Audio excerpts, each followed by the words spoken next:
அனைவருக்கும் இனிய காலை வணக்கம். இன்னைக்கு நாள் வந்து ரொம்ப சூப்பரா தொடங்கியாச்சு. காலையிலேயே வெத்தலை தீபம் போட்டுட்டு திருக்கல்யாணம் அன்னைக்கு நம்ம பார்க்கறதுக்கு ரெடி ஆயிட்டோம். ஸோ எங்கள் ஏரியாவில் பார்த்தீங்கன்னா ஒரு 8:30 மணி போல் நடக்கும். அதனால் காலையிலேயே வந்து படைக்கிறதுக்கு தேவையானதெல்லாம் கொஞ்சம் செஞ்சு வச்சாச்சு. முடிச்சதுக்கு அப்புறமா வந்து வீட்டுக்கு வந்து படையல் வச்சு விரதத்தை நிறைவு செஞ்சுருவேன்.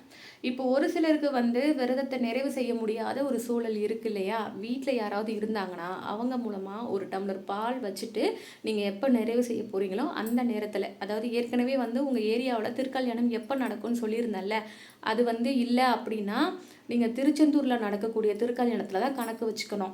ஸோ சாயந்தரம் போல் தான் வந்து திருக்கல்யாணம் நடக்கும். அதனால் முடிஞ்ச வரைக்கும் நீங்கள் சாயந்தரம் வரைக்கும் ஃபாஸ்டிங் இருங்க. இது வரைக்கும் என்ன இருந்தீங்களோ ஒரு டம்ளர் பால் எடுத்துக்கிட்டு இருக்கலாம்.